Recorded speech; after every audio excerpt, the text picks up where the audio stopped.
2025 was not the year for these teams. Whether it be a lack of scoring, bad goaltending, or running into an absolute buzzsaw of a team, these teams fell short of their Stanley Cup aspirations. Let's look into the future and see what went wrong and what will go better in the future maybe. Predict which teams still have a cup window open and which teams are soon to be bottom dwellers. Also, apparently 0% of the people who watch my videos are actually subscribed to me. I mean, what, am I making content on here for free now? Is that what's going on? Please subscribe, please. Let's go over the tiers, shall we? And number one, in the red, we've got cup potential. Those are teams that you could expect to win a Stanley Cup in the next 5 years, who just got a rough matchup in the first or second round of this year's playoffs. They will be back. They are solid cup contending teams and will be back in the playoffs for years to come. Then you got your playoff teams that you'd expect to make the playoffs, maybe not win a Stanley Cup, but still be in the playoffs almost every year and make a good run at it. Then you've got your fringe team, a team that might make it, might not.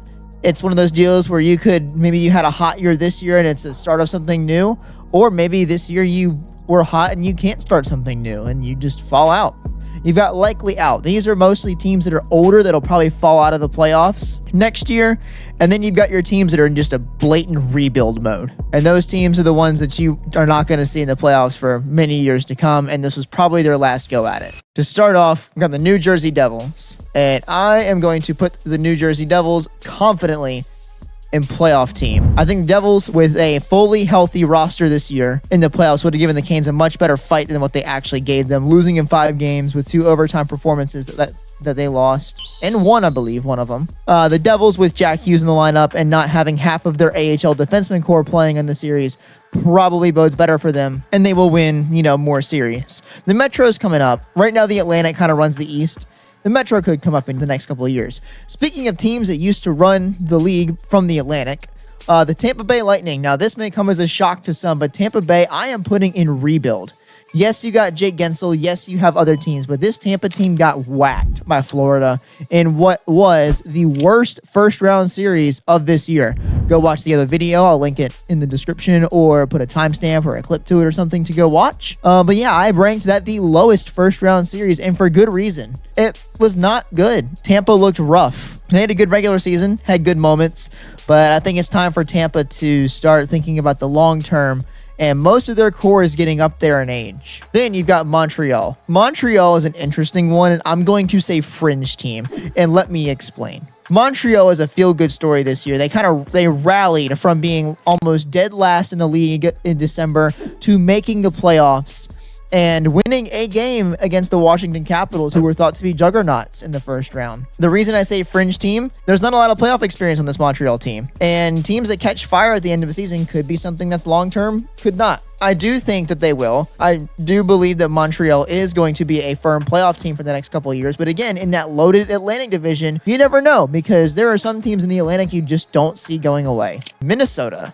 This one's going to be similar to Jersey, but I'm going to put them in fringe team. For similar reasons to Montreal, I think that Minnesota is in the most loaded division in the entire NHL right now in the Central. And it is really, really, really tough to get a top 3 spot in there when Dallas, Winnipeg, and Colorado are showing no signs of slowing down. I don't believe that it's going to be an easy road for Minnesota to get, their first playoff series win, and gosh, who knows how long at this point. But the wild card spots in the West might be open for them. I just don't see them winning a top 3 spot. And for that reason, I can't put them any higher than fringe team. Next, we have the Ottawa Senators, who had an interesting first-round matchup with the Toronto Maple Leafs, we'll call it. They're going to go... just kidding. They're going in likely out. And this is another hot take. Now, Senators fans, don't be mad at me. I know there are some of you out there. I do not believe the Senators are above the Montreal Canadiens in terms of the hierarchy of future playoff teams for the Atlantic. And I also believe that there are certain teams in the Atlantic that could come back and be better. And I also believe the Metro will be deeper next year, which will prevent many more wild card spots from coming up. So I applaud you for making the playoffs this year. I like some of the guys on that roster, and I like the fact that you guys made your first playoff push and run in quite some time, but I think for you, it's probably a one and done, at least for the next couple of years until some of these other Atlantic cores start aging. Especially like teams like Tampa, even though I had them in a rebuild, they probably got at least one more year in them before they have to hang it up and start, nuclear rebuilding, kind of like what some other teams in the league need to do. Moving on, you got the Los Angeles Kings, and honestly, I have no idea where to put the Kings. Because the Kings, on the one hand, have a nice young core to some extent. And on the other hand, their best players, or arguably their best players, are pushing the late 30s, early 40s, and have been there since they won their 2 cups in the 2010s. I'm going to have them in fringe team for one reason. And I know this is becoming a theme of this video at this point, but I do not believe there are other teams in the Pacific to vie for that top 3 spot. I think the Central is going to have the wild card teams, and I don't believe, as of right now, we'll see how things go in the offseason. Everything can change, but I don't believe Los Angeles is primed to lose their playoff spot, but I do not see them contending over the likes of Edmonton and Vegas in the Pacific Division. And I think that they will continue to lose to one of those 2 teams in the first round. Hopefully it's not Edmonton versus LA every single year. We've gotten that the last 4 years. And granted, this year it was pretty entertaining, but we would love to see some new playoff matchups. One matchup I would love to see again, though, is Dallas and Colorado, because that series was awesome. Mikko Rantanen's revenge. Again, go watch one of the last videos about that. Kind of stings to the Canes fan that the Dallas Stars are still in the playoffs, and we traded Mikko Rantanen, and he's been the best player in the playoffs. But it looks like he would not have done that with the Canes, so it's not that bad of a loss. I'm going to put Colorado in cup potential. Now, I think they took a really big swing this year with, trading Mikko Rantanen away from Marty Necas and Jack Drury. They picked up a couple pieces at the trade deadline, notably Brock Nelson, who was not signed past this year, so he's a UFA at the end of the year. They're going to have some salary cap negotiations to go through. They did save money by not signing Mikko Rantanen, but I do think that this was kind of a push to make Colorado one of the cup favorites this year, which they were odds-wise, and then completely flamed out in the first round versus Dallas. Now, you can't blame them too much. They did go to 7 games, and they were playing arguably, the deepest team in the NHL in the Dallas Stars. Granted, Dallas was missing a couple key pieces to their lineup as well, but Colorado is going to be a cup contender for the next couple of years. As long as McKinnon and Makar are playing good hockey, this team will contend. They just got Gabe Landeskog back after almost 1,100 days, I believe, of being on LTIR or whatever that list is where you can be off of it for forever. So, and they've got their captain back. Colorado should be good next year. I would pick them above Winnipeg. And speaking of Winnipeg, we now have their opponent, the St. Louis Blues. This is tough. This could be likely out or rebuild.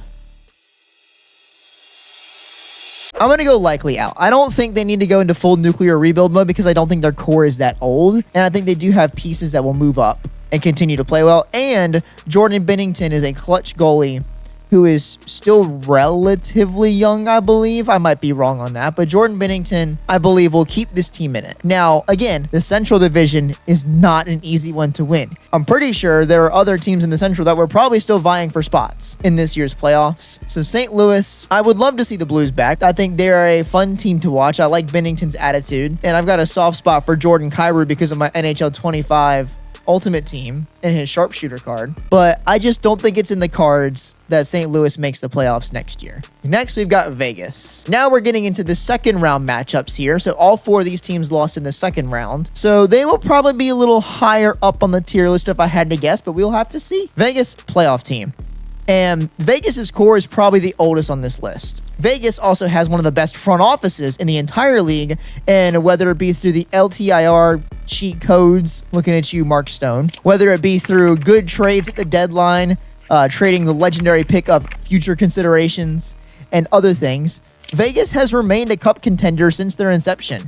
They were in the cup their first year. They won a Stanley Cup a few years back against Florida. So Vegas is a really good team, and I don't see any reason that would change. I do think with Vegas, they're kind of the LTIR merchants at this point because they are continuously over the salary cap when it comes to playoff time every single year. But hey, I mean, if the system allows it, taking advantage of it is smart. It is. It's really smart. Next up, the second round matchup from your Carolina Hurricanes, the Washington Capitals. And this is the by far hardest team to rank on this list. Personally, and this is where a bit of bias is going to come in that I have not I've tried not to display during this video. I believe Washington was a fluke. I do not think this team is going to be a serious cup contender for years to come. I think Ovechkin's goal record had this team playing way better than they should have on paper, and I think they got really hot goaltending when they needed to, which is kind of ironic to say because the entire reason the Caps lost the second round was due to Frederik Andersen being the best goaltender in the second round. But I don't think the Capitals' almost President's Trophy winning season is repeatable. We're going to go likely out.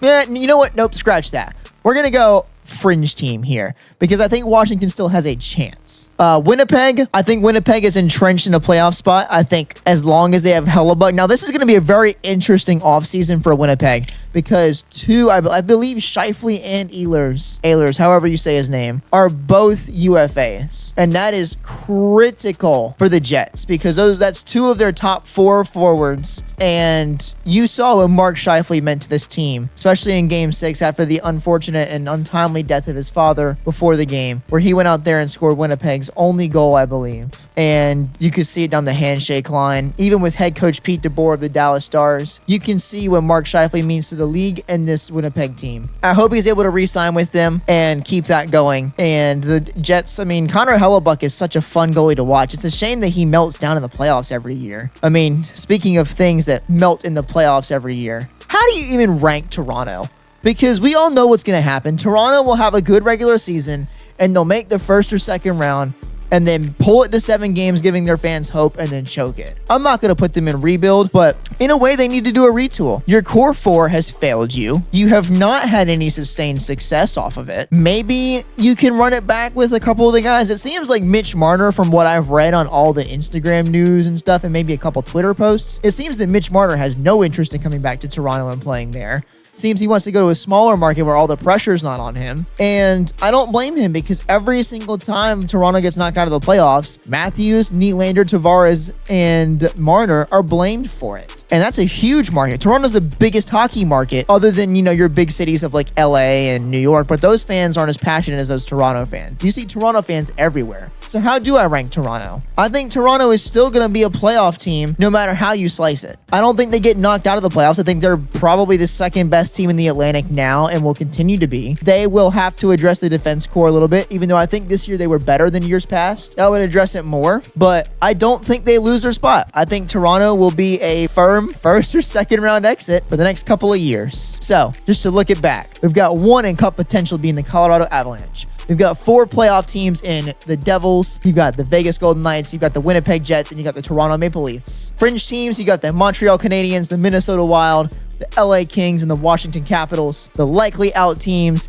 you have the Ottawa Senators and the St. Louis Blues. And then to rebuild and just go ahead and start maybe retooling or blow it up, the Tampa Bay Lightning. So to wrap this up, I mean, it seems like there's some pretty good parity with the NHL playoffs this year. You've got some teams that kind of made miraculous runs that probably won't continue. You've got some teams that got knocked out early that will probably be cup contenders or at least playoff teams for years to come. It seems like the league's in a good spot. You don't want the same teams winning every single year. I mean, even though that the last almost 6 Eastern Conference champions have come from the state of Florida. Not yet. The Canes are not out yet. We still have one more chance to win a game and break the 0-15 curse, but you've got some good parity here. You've got teams that are moving up, teams that are moving down, as you'd want in a successful and competitive sports league. Let me know in the comments who you guys think should be up. Let me know what you think of the rankings. Did I rank someone too high, too low? I'm sure Tampa fans will come at me for putting Tampa in rebuild. I think some other fans will probably be mad at me for not having them in cup potential. Are Toronto fans mad at me for ripping on the Leafs once again because they're just laughable when it comes to the playoffs? Tell me down below. Make sure to click the like button, subscribe yet again, and always stay crazy. Peace out.